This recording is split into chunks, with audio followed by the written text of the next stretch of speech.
Hey everybody, welcome back to Roleplay Blades Week 11. I think you may notice this might be like 10.5. Maybe it is 10.5. Yes, it's 10.5. Maybe we should call it 10.5. We'll let you. Yeah.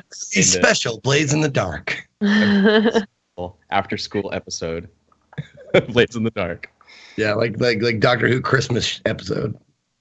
We have two cast members today. The lovely Anne and the lovely Zeke. And Ooh, lovely. Good friends, Careless and Miss Cataby. We'll be sitting this one out, and they'll be back next time. But we're going to have a little special side story with these two, delving into a bit of their. Well, we won't even say. We'll reveal it as we play. But Zeke, I got to ask you the question that's been on my mind for the last few days now. Okay. Did you touch Jason Momoa's beard and/or hair? No, I didn't. I sat next to him. He was a super like down to earth cool guy. He knew why he was there, but he didn't he treated me like I treated him. I didn't pander to him and he didn't pander to me. Like he didn't treat me like, oh, you're a fan, and I didn't treat him like, oh, you're, fucking Khal Drogo. Shit like that. But he was super cool. He's like, if you could take the word masculinity and like crush it into a diamond, that's him right there. He's just this, and they were telling me in his rider, which, like celebrities get riders, like, if I come do your thing, you have to have this ready for me. He had two things in his rider before he does events. One, ice cold Guinness, and two, I shit you not, meat. Meat? Meat. Just meat? Any kind of meat? That's what they said. He was like, he wants Guinness and meat in his drink. And I was like, yes, well, of course he does. Of course he does. That guy understands his brand. He really does. He was really cool. He played like he was totally willing to, like, he sat down next to me and I was like, I'm on my channel, man. Can you give me a salute for me? And at my channel, it's like, you put your fist to your heart and fist to the camera. And he's like, yeah, dude, I can do that. And he goes, boom, boom. And I was like, fucking yeah. Nice. Yeah. He was a really cool guy. And he was the only celebrity that actually like was there early and stayed a little bit late. Like I didn't even get to meet Reek or Maggie. But yeah, he was fucking, Alfie Allen. Yeah, Alfie and Cohen. What's her first name? Lauren, I think. Lauren Cohen. Yeah. I didn't get to actually meet those guys because they were there for their 2 hours and then they booked, which, I mean, of course I don't mind that. I understand it, but he's like, I'm going to stick around, check this out. And he just wandered around a little bit. Yeah. That's cool. I'm a huge fan since like Stargate. I always thought he was a great dude. It's nice when people are actually cool in real life. Yeah. And my little minor side story, he had his Guinness and he was watching and stuff. I said, where'd you get that? And he goes, they just gave it to me. And I went, well, can I get one? I was looking to everybody. I was like, can I get one? They're like, that's his thing. Jason brings. So he finished that one, he gets another one, and he slides it across to me. And then he tells his, like, the PR guys, he was like, I seem to have lost my beer. Can I have another one? So I was like fucking drinking with Jason Momoa. It was great. That's awesome. So cool. Yeah. So cool. Yeah, I was watching that clip, the team kill with stripping. That was a nice moment. Yeah. Yeah. And we were talking before we went on the air, but I think For Honor's looking pretty good. I'm stoked to try it out. It is. There's still some like definite P2P bugs that need to be worked out, like the network and the servers and that kind of shit, like connecting with other people and not losing your group when you go out of a menu and that kind of shit. And actually accepting people into your group is sort of janky sometimes. But the gameplay itself is, like you were saying earlier, before we got on the air, like deeper than you think it is. Mm. It's not just rock, paper, scissors like it looks. It's actually quite in depth. It's more like a fighting game than a just like a action beat 'em up kind of a thing, like a Dark Souls thing. Yeah, that's the impression I got too. I haven't played it yet, but at first it did look like rock, paper, scissors, but watching you play, especially seeing it deeper into the menus and all the like custom character moves and stuff, it really does seem kind of like a hybrid Street Fighter-y third 3D, yeah. Well, and you can definitely tell like who is mashing buttons and who is choosing buttons. Mm-hmm. Because everybody starts off like, oh, I can just do light attacks and they work. And then you find that skill cap and you're like, oh, just light and heavy attacks don't work anymore. You actually have to like sidestep, guard break, move cancel and do all this kind of shit. Words that I never thought I'd say. Mm-hmm. That's some elaborate stuff. It's actually quite a lot of fun and one of the most frustrating games I've ever played. Which is good because it encourages you to just get good. It's cool coming from Ubisoft too, because their like Assassin's Creed style is so dumbed down and easy that it got, for me anyway, it got really boring over the length of that series. The combat did, and it's nice to see them kind of delve deeper. And I wonder if they'll kind of take some of those lessons that they've learned and maybe port them out to some other games too. Yeah. Well, and it doesn't hurt that like most of the characters that they've created are fucking super cool looking. Yeah, they really are. The animations are so good. Yeah. They just feel when the dude with the flail, he starts running and he like sort of picks up the chain a little bit in his hand as he starts to run, and the berserker hefts up on the axes before they start running. All these little mocap touches it's really nice, really good stuff. For sure. Anne, what have you been up to? Anything you want to? Well, I'm not playing For Honor, but I was in the desert actually for a day recently. Right. There's thing, right?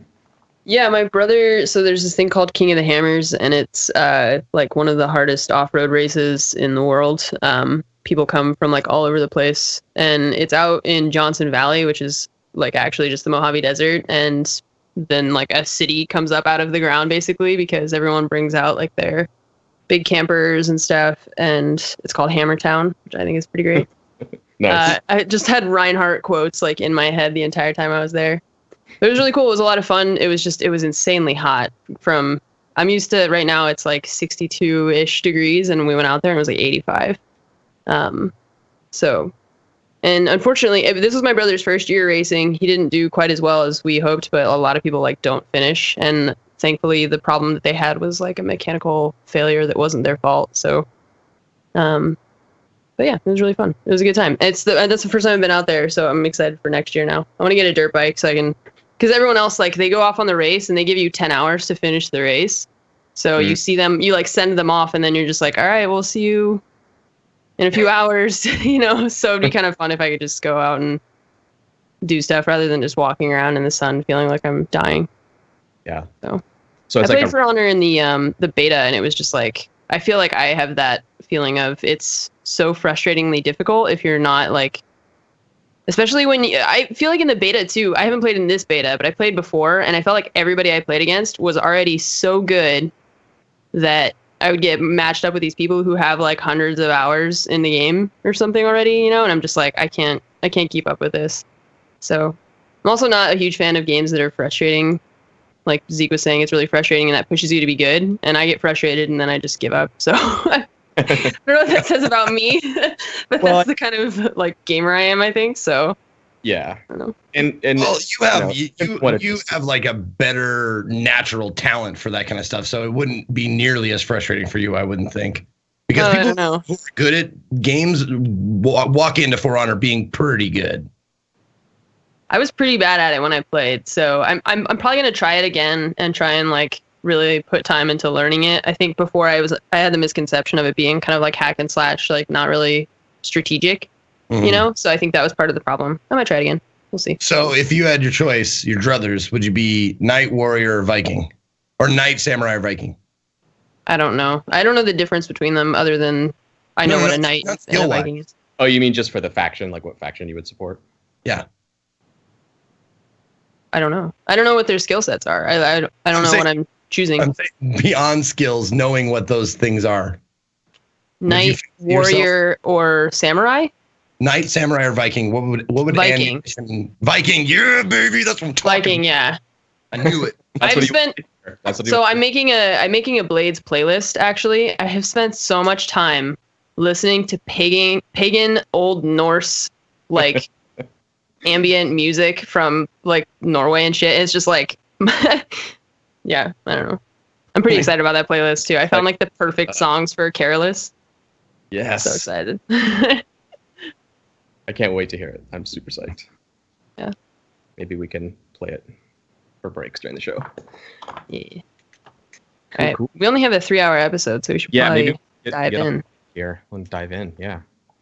Let's do it. So we're gonna start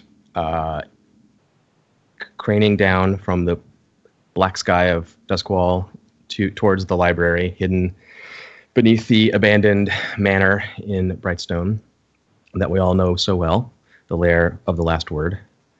And we come into a scene not too long after last week's episode, after the sort of monumental moment of when Aldo discovered something unusual about his sister's diary. And if you haven't watched that episode, I highly recommend that you go back and watch. It won't have a huge impact on today's episode, but it's a really good one, so go check it out. But as we come down through the ceiling, in a sort of Highlander style shot, we see Aldo alone with several sets of candles that have burned all the way down, and another one almost dead. Papers scattered all across this big library table, books piled everywhere. Belle's diary, most prominent, sitting there. Pages of notes. Aldo's in full investigation mode, sleeves rolled up, hunched over, red-eyed. The rest of the library is quiet. Maybe people are sleeping or off doing who knows what. And we finish the shot coming all the way down over Aldo's shoulder and then swooping around to see his face. And he is a bit of a changed man, I would say. Zeke, can you give us a glimpse of Aldo here? What's his demeanor? What's he like right now?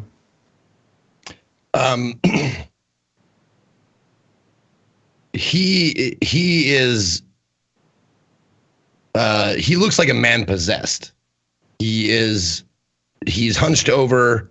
He might not even notice if like a cannonball came through the room and destroyed walls, because he is so so focused on finding anything, any clues, he's poring over the book. He's reading and rereading sections of the diary over and over again to not only to find clues, but also to get a sense of reconnection with his sister Belle. Yeah.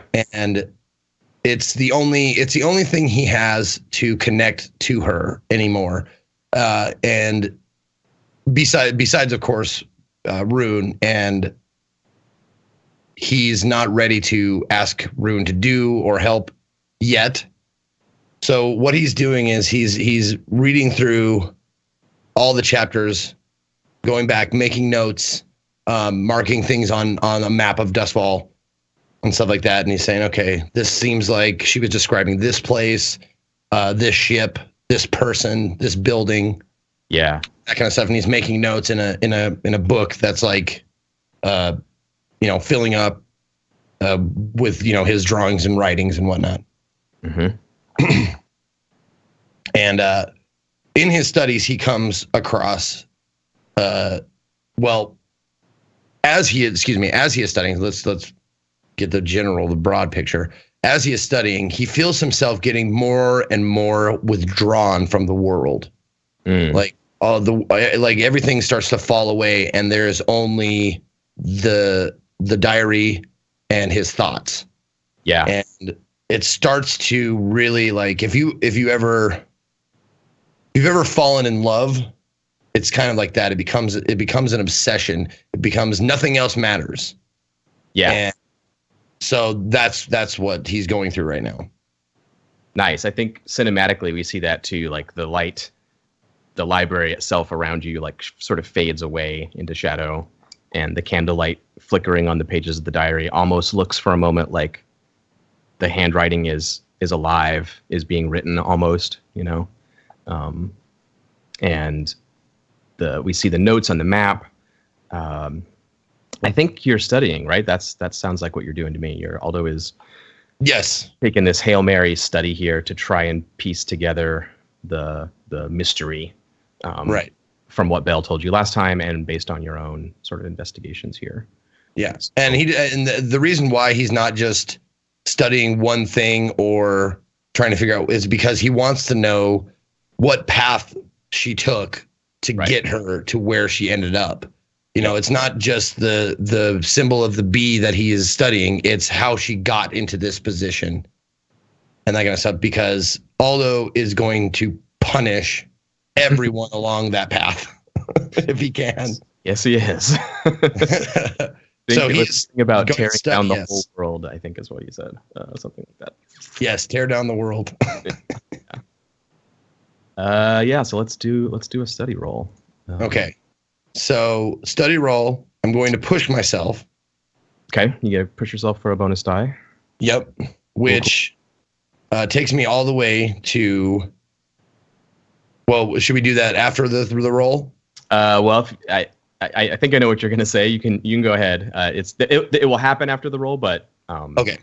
My plan was to push myself because I was at what's the 1, 2, 3, 4, 5, 6, 7, 8. Okay, so I was at it's 9, right? Nine stress total. Yeah, 9 is the cap. Yep, I was at 7, so I pushed myself for 2 more stress, which creates a trauma. Yes, you're gonna push yourself into trauma. Push myself into trauma, which is totally badass. Which I want that. I want that always to be in the back of my mind, and I want that to be something I can struggle with. So maybe the vice becomes less important and the obsession becomes more important. I love it. I think it's great. Okay, so study. Smart as from a gameplay perspective, but it's also good for your character. So kudos. So you're studying, get a bonus die for pushing yourself. Is it risky, controlled, desperate? It is controlled. Okay. It would normally be limited effect because the thing you're looking into here is complicated and hidden and, very difficult to get a handle on. But because of Rune and Aldo's group action last time and talking to Belle, that's like a setup action for this. So it boosts your effect up to standard. So you can actually get like some real answers here because you have that insight from what she told you and understand more about what happened, right? So it's controlled and standard. Controlled standard, 1 bonus dice. Yeah. Here we go. Boom. All right. 5 success. Controlled. Success with a complication, of course, my favorite. I saved. You got a complication when you attuned last time with Belle, and I saved that one to use in the future. And I'm going to do. I was hoping you'd forget.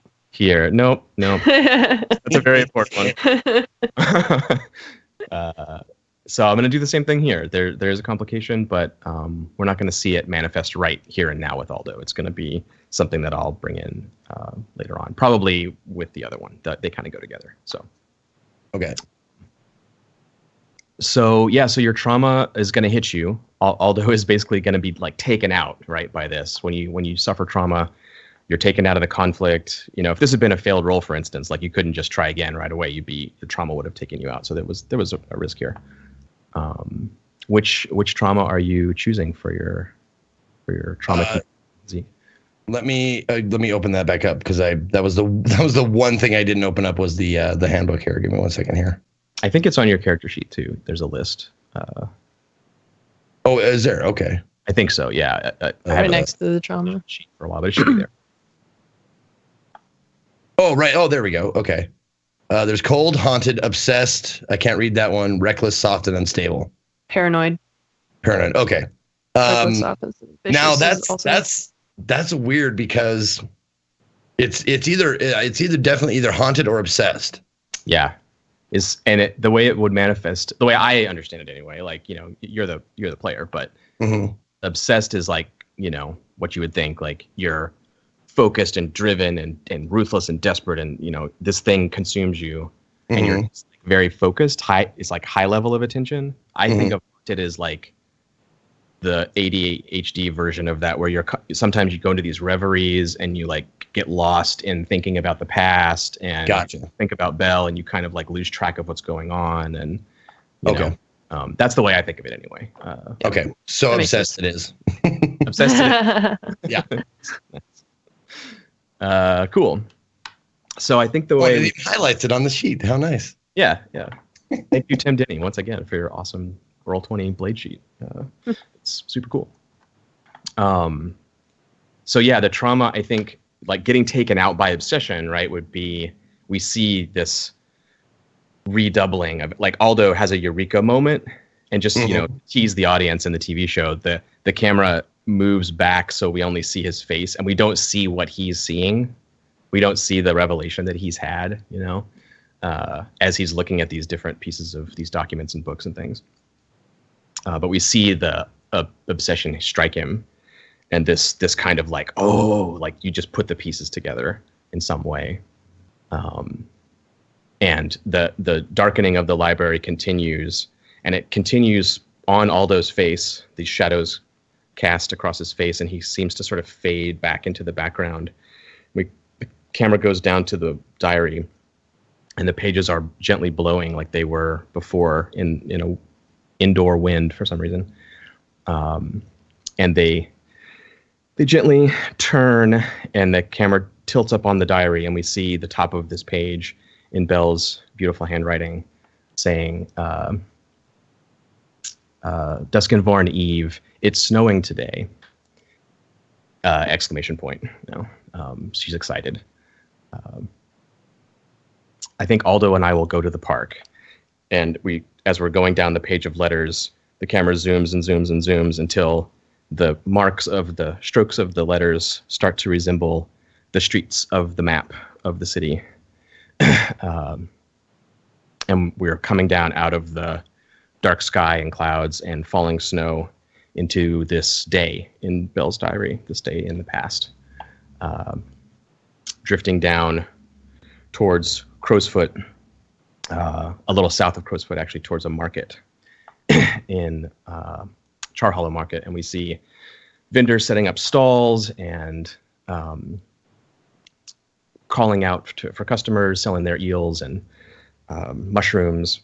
And there's a sort of shadowy figure, the silhouetted figure the camera finds, who has a big, heavy coat and a scarf and gloves and a knit cap pulled down. And he clips under his collar this little golden bee pendant, and then flips the collar down so you can't see it, and snugs it up and picks up this box. And that we get this low tracking shot as he carries the box, and there's a little stamp of a bee, like an ink stamp on the wood of the box down in the corner where you wouldn't notice it. And he's carrying it towards this cart. The cart's being loaded up with empties and sort of detritus from the previous day's sales.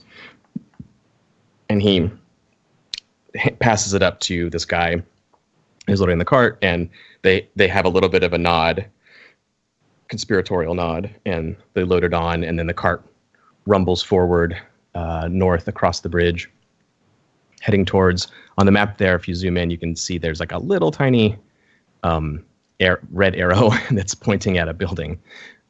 That's sort of the destination. We're going north along that island there, the road heading north towards the arrow, through Char Hollow, which is all these closely packed buildings. And there's a little montage that happens where the cart goes part of the way and then stops, and dude comes running up, also in heavy coat, and we see a little bit of glint under his collar of the pendant of this new person who comes, and he takes the box off the cart and like gives the nod, and it gets handed off a few different times as it's traveling north. And then finally we head across the bridge to Crowsfoot there, where there's the park to the east with its old, very ancient petrified trees and scrabbly black grass and thorns, and it's a very shitty park. But it's one of the only ones they have in Crowsfoot. But snow is drifting down, and the camera flies into the park, and there's these old stone benches that used to be representing maybe animals or city figureheads or something, and they've all been worn smooth by lots of people's hands over the centuries, rubbing the stone. And there is a girl and a boy sitting on the bench. A boy that we recognize, who's holding a book, and the girl is holding it for him and sounding out parts of the pages. Thank you. That's you. Go. Okay. I can't do it. I can't do it. I don't know how to do it. Can you just... Why do I even need to read? Aldo, it's very important that you learn how to read. But Belle, I don't... Don't get frustrated. You always get frustrated, and then you just walk away. Just look here. And I put my hand on his, and I like kind of drag his finger along the words, and just start from the top, start from the first word, and work your way through one at a time. All right.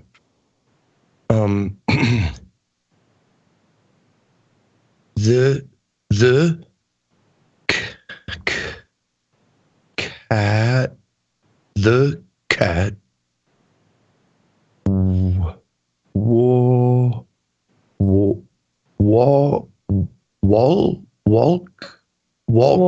walks Good. Walks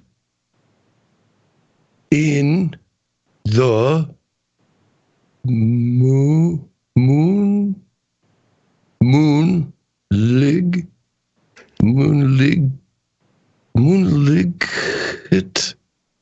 Remember we talked GHT at the end there? You don't say all those letters. Moonlight. The Moonlight. cat walks in the moonlight. You did it. See? There. Just one at a time. I don't think I'll ever get this. A snowball hits Aldo on the back of the head. Hey! You turn around and see another young girl, black-haired, playing with a dog in the park, romping through the snow with bits of remnants of snowball on her hands. All right, heads up, Aldo. I'm trying to learn, Ramir. Stop it. Throw snowballs with me instead. You know, Ron, that might be what I want to do right now. And I throw the book up, grab a snowball, and we start a snowball fight.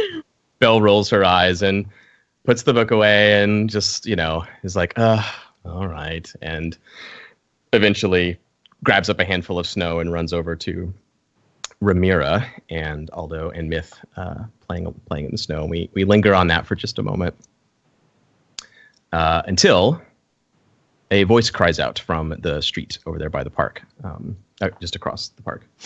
Oi, lad, Aldo, oi. What? Give us a hand. Give us a hand, boy. You two there, girl. 2 slugs in it for you.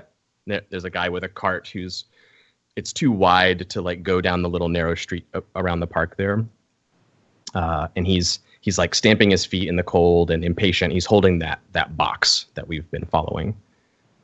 It's pretty big. He's like carrying it like this. Okay. It's a 2-kid job to carry the. You see Aldo, because Aldo was a fat kid, so you see Aldo kind of lumber over. He's a big round dude, even at 17 or 18 years old, something around there, maybe 16. Lumbers over as best he can to try and help out. Puts his glasses away very carefully. Nice. What's going on? I'll help you.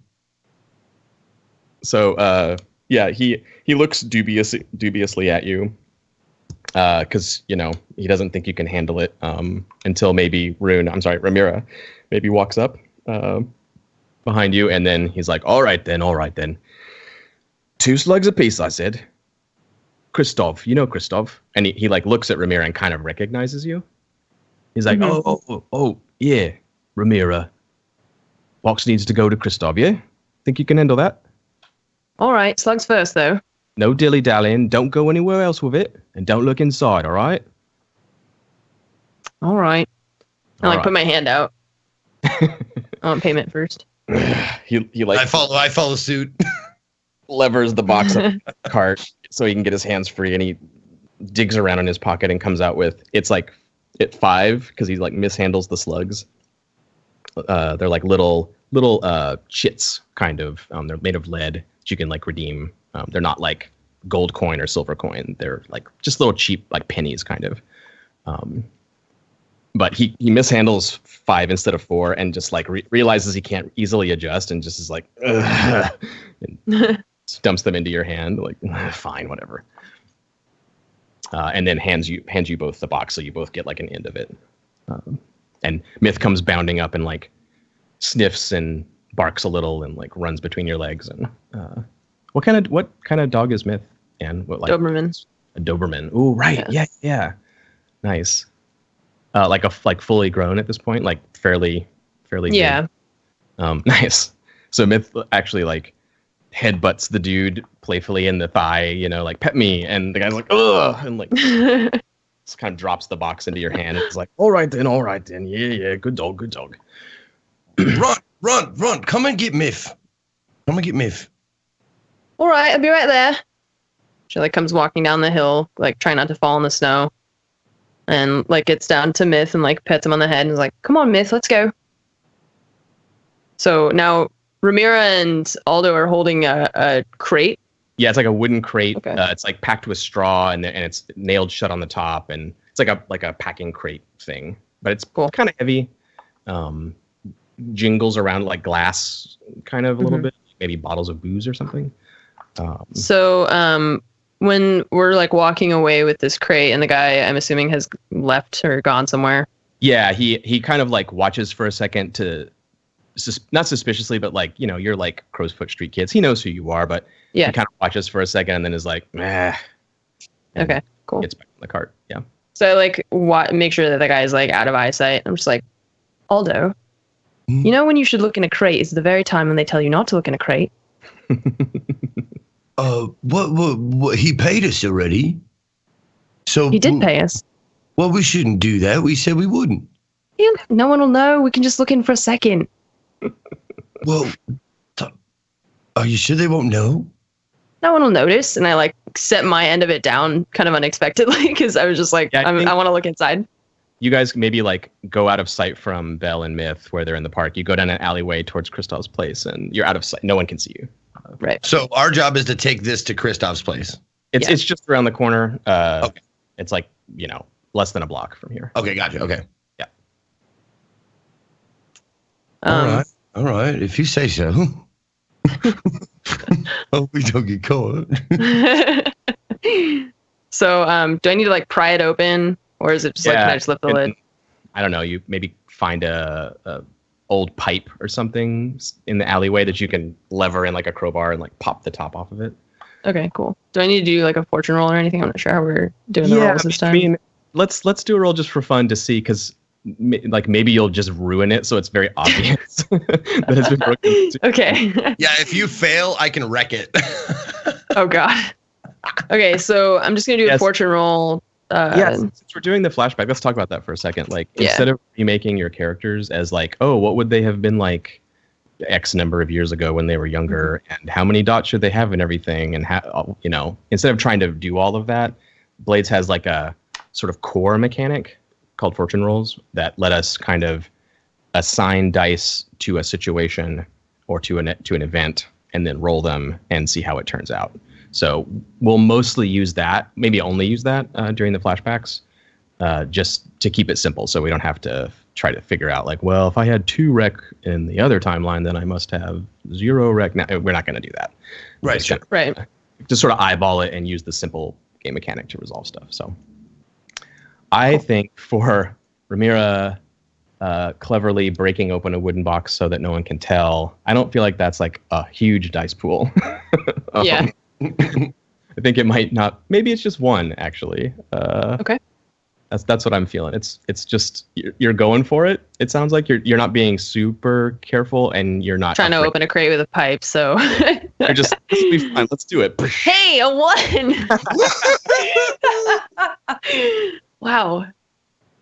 Oh yeah. So you don't even get the top off. You break one of the boards like in half, and you hear a glass break inside the thing. And you this hear Aldo just go. this really Whoops. strong like alcohol, formaldehyde, cleaning fluid, or a smell hits you, and this fluid like pours out the side of the box. Oh. Richard, what'd you do? I just like stare at it for a second and I like don't really say anything. I'm just like, well, we better get this to Kristoff then. Nice. Yeah, it fell down. I saw it fell down. It fell down right there. It fell on a rock and broke right. I don't know. Well, let's go then. All right, Sort so I just like Put down like yeah, like pick my end up again. We just take it to Kristoff, kind of broken. Yeah, Yeah, a little hurriedly, like. We cut to the Kristoff's back door, which is it's open. There's some other crates there that have been delivered already today. Things look a little amiss. Does Kristoff have a last name or not? Nope. He just goes by Kristoff. Okay. He's an old gangster. He and Martin Gull, who run the Leaky Bucket, were like in the gang world together, and they retired. And but as you approach, you see like the back door, the lock has been sort of busted, and there's broken glass on the floor. And as you come into the back to the stockroom there, Olvir, he's like Norm from Cheers. He's like the guy he never leaves Kristoff's place. You think he might just sleep there. He's like the bouncer, even though he's never done any bouncing of any kind. He's older, big plump guy, bright red, bulbous nose. He's got a piece of meat, like a steak, held up to his face, and his nose is all bloody. He's looking chagrined, and Kristoff is there in his wheelchair, talking to Olvir. And you hear Olvir. He's like, "Oh, I'm so sorry. I didn't even see him. Stupid punks. Cole caught me from behind. Wasn't fair. And Kristoff is like, "It's not your fault. It's not your fault." He's not super old. He's probably like 40, but he has a gray sort of pointy beard, long hair. Kristoff, he kind of looks like Jeremy Irons, kind of sort of distinguished dude, but in a wheelchair, and just trying to placate Olvir. And when he sees you come in, he doesn't even notice the broken box or anything. You're able to just like put it down in the corner, like. Yeah. So I see like Kristoff talking. It's Olvir. Olvir Is that how you pronounce it? Okay, cool. Yep. And I like kind of walk over really quickly to Kristoff. I'm just like, Kristoff, what's happened? He's like, "Oh, Ramira. It's nothing. Just some kids. They broke in here, took a few things. You know how they are. Those Char Hollow kids running wild. They probably don't even know whose place it is. They didn't mean any harm by it." Did they take anything important? Do you want me to beat him up? Oh, you can totally tell that he's like hiding something from you. Uh-huh. He's like, "Oh, it's nothing you need to worry about, Ramira." And I like kind of like puff up a little bit and like stomp my foot, and I'm just like, I turned 14 3 months ago, not a child anymore. All right. Well, fine. It's Rosie's jewelry box. Just her old things. They took it. They took her jewelry. It's nothing that you need to worry about, okay? Olvir can manage it. And he like Olvir, when he says that, he's like, right, and he takes a step and like falls into Aldo, like collapses on you. Okay, I like cross my arms and I just look at him and I'm like, no offense, Olvir, but he can't handle anything. Are you gonna get the blue coats involved? Olvir's like, I can handle those Char Hollow punks. I just need a bottle. I just need to clear my head. And he like kind of angles himself towards the bar, and you hear him like crash onto the floor in the other room. Who's Rosie, by the way? Kristoff's wife. Okay, good. Okay. Or she's passed now, but His deceased wife. Oh, okay. So they're both dead now. Okay. I mean, in the present. In the present timeline, yes. Yes. Yeah, Okay, yeah. okay. Flashback timeline, Kristoff is alive, yes. Yeah. right. Just keeping up on my little people of notes. Yes. Yeah. Streams, across the timeline streams. Okay. Well, so I just kind of make eye contact with Aldo. And I look back at Kristoff and I'm just like, well, some man paid us to bring that crate, and I just like point at it, and then I'm just like, and I think Aldo and I are gonna go to the library. We'll be back later.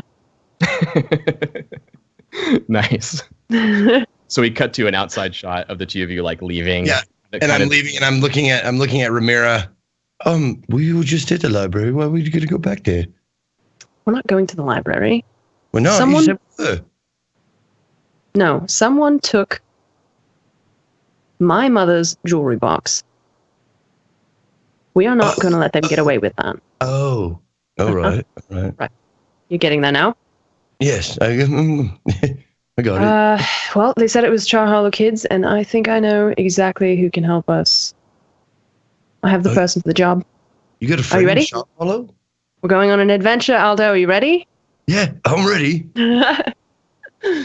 Okay, well, on that line, that's a good line. I'm ready. We cut to the other side of the bridge. We can see in the distance that park in the north, the shitty park that we started in. But now we're on the south end of the bridge in Char Hollow proper, which I actually have an image of it that I can show you.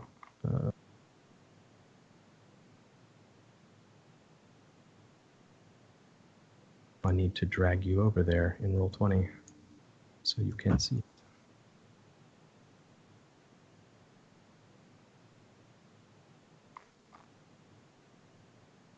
Right. There we go. So there's a kind of an image there of the buildings of Char Hollow, these closely packed, narrow row houses, not in great shape. Kind of some of them tumbling down. It's one of the poorer parts of the city. Okay. And has a reputation for being a kind of a warren. Going in there, it's a total maze. The streets aren't really marked, and you kind of got to know the families to know where you're going. And there's lookouts and all kinds of stuff going down. There's a thriving community of upright and law-abiding citizens who look out for each other, but there's also all kinds of skullduggery going on and pickpockets and that kind of stuff. So we see you guys coming across the bridge. We're sort of nestled. The camera's nestled in this closely packed set of buildings and drain pipes leaking down, kids running around, cook fires burning, laundry hanging on the lines. And we see you as the camera goes down. Like we realize that Rune and Aldo are going to be making their way through this kind of maze. And we come down on a street corner.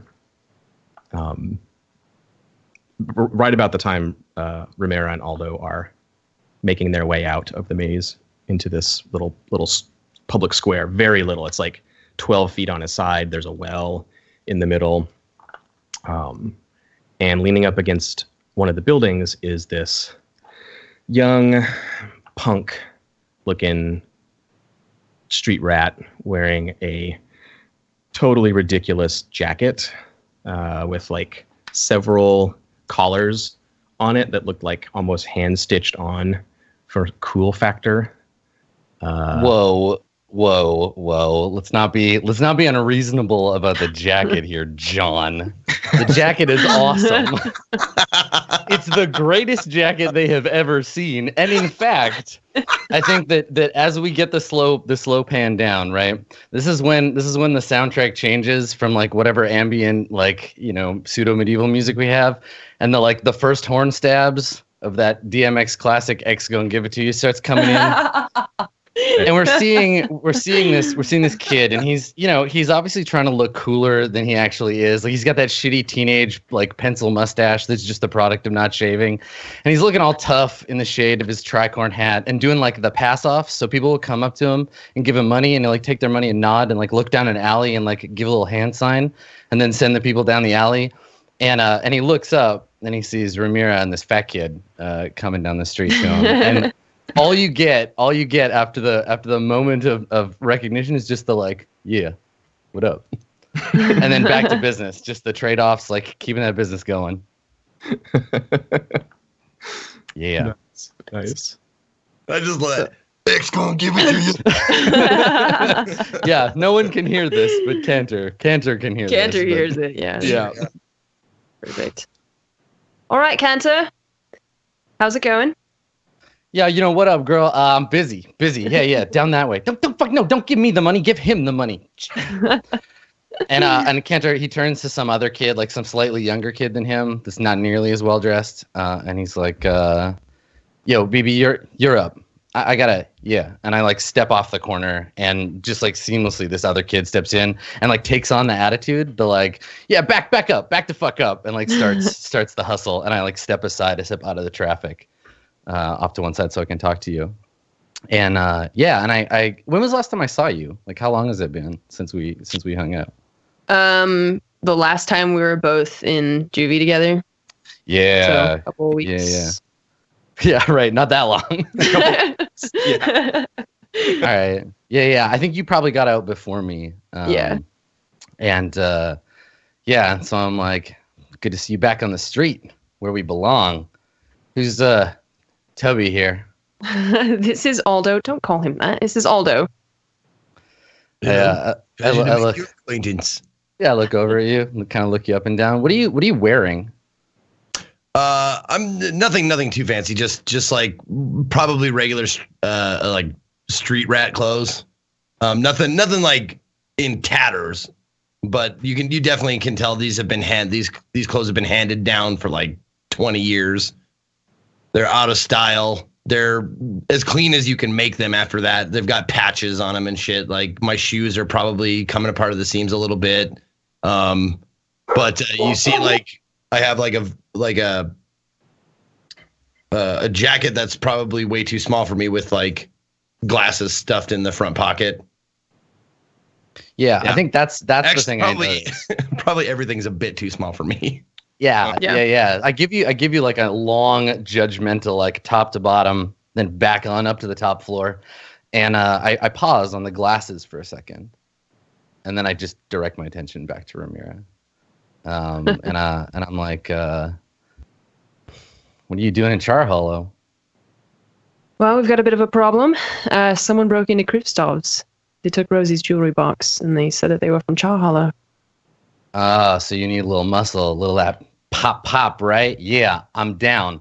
And I turn back to this kid, and I'm like, yeah, you're up, kid. I gotta go. I got important shit to do. And I like make a real obvious point of like adjusting my jacket so you can both see the guns I have that I'm real fucking proud of. And I'm like, yeah, all right. Go check out my sneak guns. All right. Yeah, let's do it. Who needs to get got? We got to figure out who took it.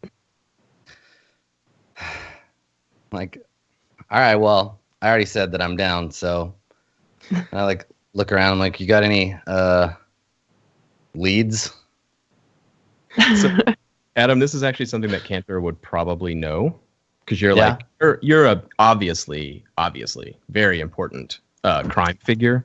Yes, I am. Thank you for noticing. Like just really one of the top dogs. Yeah. Yeah. That's good. That's good that you recognize that. So when they come to you, like, since you're so plugged in to the criminal underworld, you would probably know all kinds of useful information that they wouldn't know because they're not as connected and important as Canter is. Sure. So let's make a fortune roll to see how helpful. God, the great thing about this is no matter what I roll, I'm gonna pretend like I know everything. Exactly. So it's fine. How many dozens of dice would you like me to roll down? This is it's up to you. How many dozens? This is up to you. You get to tell us, like, how many dice does Canter roll? So this is just like ear to the street, like stuff. Ear to the street. And yeah. You probably do actually know stuff. You know, we're kind of making fun of you not being that big a deal, but you are a street kid in Char Hollow. You know the various little gangs and stuff. You know who will be likely to do a smash and grab in. Yeah. I mean, I'm more focused on the different crews and like their beef with each other. But if somebody came across a bunch of money, right, that'd be what I'd be listening for, right? If somebody was like, "Yeah, I got all these jewels," or whatever, because these kids are stupid. They brag about everything. So, right. Yeah. I don't know. I mean, Canter's not a criminal mastermind or anything, but I would have heard some shit. Maybe 2 dice. Yeah, I was thinking 2 or 3. Well, if it was about drugs, it'd be like 4 probably. But this is your local neighborhood. I think let's give you 3. That makes. All right, let's do it. Boom! Nice. Oh, what up? What? Who's good at role playing games? This motherfucker. Nice. Yep. You know, it really had to be that way, didn't it? It kind of did. Oh boy! A way for Canter Hague to start a role-playing show. That's how we do. Where my dog's at? That's right. Talking shits and rolling crits. So yeah, I mean, I probably know the crew that pulled this job off. You know exactly who it is, Okay. And you know exactly where they are. Yes. I'm so useful and helpful and good to have around. Yeah. You can play it here, Adam, but what Canter knows is the Brogan boys are what they call. They've been bragging about how they are like, and they're probably like 16, 17-year-olds as well. But they've been bragging about how they have been going out. Like they're not doing stuff in Char Hollow. They're like going into other districts is kind of like it's like it is on The Wire, right? Like you go into someone else's territory. It's dangerous. You don't know the people there. And they're kind of like trying to up their rep by like, yeah, we don't give a shit. We go to Crow's Foot, which is like the Crows run that place, and they're the hardcore gangsters of the city. We don't even care. We go, we smash up stuff. And they're small timers, but in Canter's eyes, they might be like, you know, they're like a cut above you. I would never admit such a thing. You would never admit that. But they're called the Brogan Boys, and they have a lair, which is giving it a lot of credit, but it's sort of a couple rooms at the top of a building, a couple blocks away. You know where their base is. Yeah. So when I'm like, you got any? Oh, hold up. Yeah. I look around because I'm like, aware that I'm about to drop some knowledge, and I'm also like afraid that one of their dudes will be around to jump on me if I say anything too loud. But I'm like, yeah, I heard a thing. Brogan boys. They went out district on a job. They've been rolling in it since. I know where they're at. If you want to go and check it out. I mean, and I look at like Red and Ramiro. I'm like, you and me, we've done stuff before, right? Like, yeah. I'm like, I know how you operate. We can do this thing. You can trust me. And I look back at Aldo. I'm like, I don't know about this guy though. Like. I mean, I guess if we're going to get chased by the Bluecoats, it's good to have somebody behind, but... Well, I can run. It's okay. I've seen him win a strongman competition before against grown men. So yeah. He's a little round, but he's strong. I try and flex for him. Yeah, all right. We might need some muscle. What are the Brogan Boys like? What's their deal? Are they gonna like? Is this gonna be a fight, or are they sneaky? What's their jam? They're scrappers. Like they're not like legendary tough guys or anything. But you know they're always getting into scraps. You've been in juvie with Canter and some of the other Brogan Boys. Actually, you have too, Ramiro. You know the name.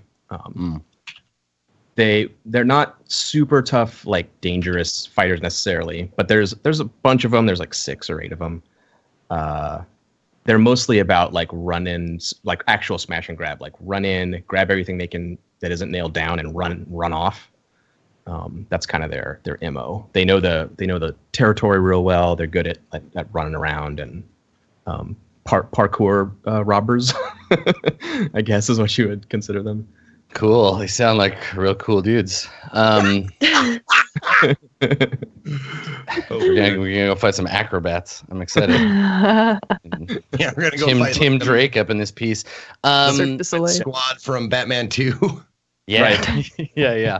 All right. Well, how about this? I have more information to impart to my dear friends. So why don't I take them somewhere nearby where we can get some drinks and we can talk about this shit, and I can show off how rich I am. Sweet. Yeah. I think because of your crit here, like, you like you were saying, there's always someone listening in Char Hollow. There's always an informant and a spy or a lookout. But because of your crit, like you're good. Like no one noticed them come into the district. You look around, you get that sense, that Char Hollow native sense. You're like, yeah, we're good. No one knows. We got the advantage here.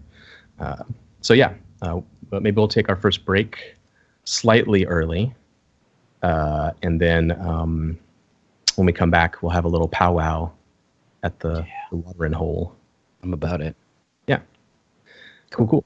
All right. We're going to take our first break. We'll be back in just a minute. See you all soon.